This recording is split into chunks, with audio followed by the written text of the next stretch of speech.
देश प्रेम एक शौर्य गाथा अंतिम भाग। अभी तक आपने जाना कुछ आतंकवादियों ने एक स्कूल को हाईजैक कर लिया था, जिसमें हजारों की तादाद में मासूम बच्चे और स्कूल स्टाफ मौजूद था। जैसे ही सुरक्षा एजेंसियों को इसकी खबर मिली, वो तुरंत हरकत में आ जाती हैं। पैरा कमांडो की एक टीम तैयार की जाती है, जिसमें श्रुति को शामिल होती है। जब श्रुति यह पाती है कि मीडिया की वजह से अंदर बैठे आतंकवादियों तक उनकी हर मूवमेंट की खबर पहुंच रही है, तो वह अपनी सहेली रिपोर्टर स्मिता का सहारा लेती है। इसमें स्मिता झूठी खबर चलाती है, जिसके चलते आतंकवादी घबरा जाते हैं। श्रुति की समझदारी के कारण ही यह मिशन कामयाब हो पाता है। सारे आतंकवादी मारे जाते हैं और अंदर मौजूद सभी लोगों को सुरक्षित बचा लिया जाता है। सरकार की तरफ से श्रुति को सम्मानित किया जाता है। अब आगे श्रुति इस घटना के बाद छुट्टी लेकर जब अपने घर पहुंचती है, तो देखती है पूरा गांव पलके बिछाए उसका इंतजार कर रहा था। सभी ने फूल मालाओं से उसका स्वागत किया। आज गांव का हर एक बच्चा, बड़ा बूढ़ा, हर कोई श्रुति को सल्यूट कर रहा था, जिससे श्रुति बहुत ही गर्व महसूस कर रही थी। खूब ढोल नगाड़े बजाकर श्रुति का स्वागत किया गया। श्रुति जब अपने घर पहुंचती है, तो देखती है पूरा घर फूलों से सजाया हुआ है। घर के सभी लोग उसके इंतजार में खड़े हुए हैं। श्रुति हैरान तो तब हो जाती है जब वह ईशान को देखती है। ऐसा लग रहा था कि आज नन्हा ईशान अपनी माँ से नहीं, बल्कि देश के वीर शहीद की पत्नी और बहादुर कमांडो से मिल रहा है। ईशान आज नन्हा फौजी बना हुआ था। उसके नन्हे नन्हे कदमों में अपने पिता शहीद विक्रांत राणा के जूते थे। उसके सिर पर उनकी टोपी थी। एक हाथ में बच्चों वाली खिलौने की बंदूक और दूसरे हाथ की नन्ही नन्ही उंगलियां उसके माथे को छूकर अपनी माँ को सैल्यूट कर रही थी। सैल्यूट करते हुए ईशान अपनी प्यारी सी आवाज में कहता है, जय हिंद। ईशान को इस रूप में देखकर श्रुति की आंखों से अश्रुधारा बह निकलती है। ईशान का यह जज्बा और यह रूप देखकर श्रुति को आज अपने पति विक्रांत की याद आ गई है।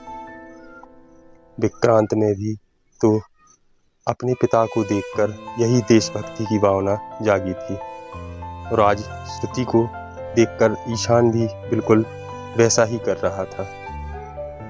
श्रुति ने भागकर ईशान को अपनी गोद में उठा लिया और उसे खूब प्यार करने लगी। ईशान अपनी प्यारी सी आवाज में कह रहा था, मम्मा, एक दिन मैं भी आपके और पापा की तरह फौजी बनूंगा और देश की रक्षा करूंगा। यह सुनकर वह रोए जा रही थी और नन्हे ईशान का मुंह चूमे जा रही थी। विक्रांत की मृत्यु के बाद आज श्रुति खुलकर रोई थी और रोते हुए बोल रही थी, हाँ बेटा, तू एक दिन जरूर अपने पापा की तरह बनेगा। मुझे विश्वास है कि तू भी एक दिन अपने दादा और अपने पिता की तरह ही इस परिवार और इस देश की शान बढ़ाएगा। नन्हे ईशान ने अपनी छोटी छोटी उंगलियों से अपनी माँ के आंसू पोंछे और कहा, मम्मा, आप रोइए मत, मैं हूं ना। आपको पता है अब मैं बहुत बड़ा हो गया हूँ। देखो, मुझे पापा के जूते भी आने लगे हैं। अब मैं भी पापा की और आपकी तरह अपने देश को दुश्मनों से बचा लूँगा।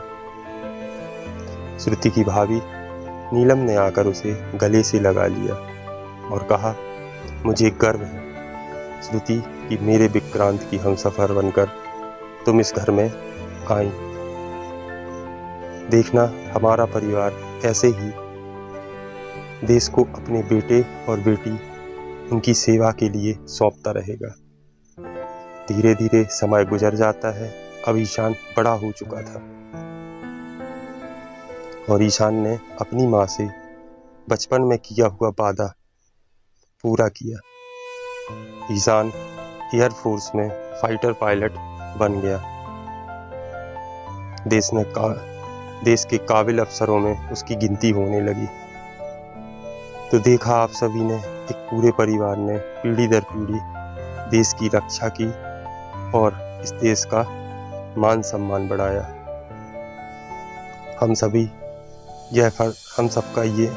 का यह फर्ज बनता है कि हम धर्म जाति इन सभी से ऊपर उठकर सबसे पहले देश के बारे में सोचें और देश की गरिमा को बनाए रखने में अपना योगदान दें।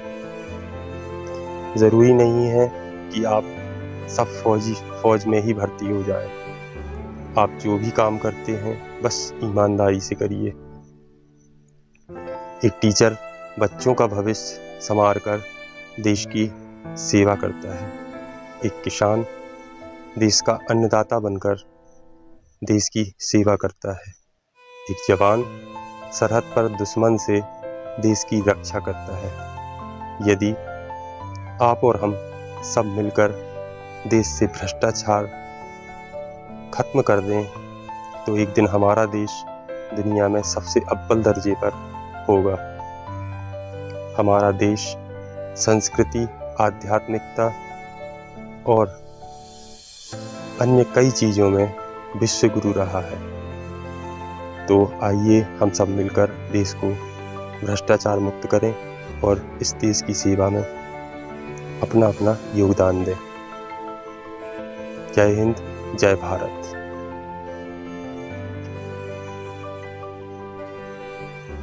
वीडियो अच्छी लगी हो तो लाइक करें और शेयर करें, और यदि अभी तक चैनल को सब्सक्राइब नहीं किया है तो चैनल को सब्सक्राइब करें। Thanks for watching.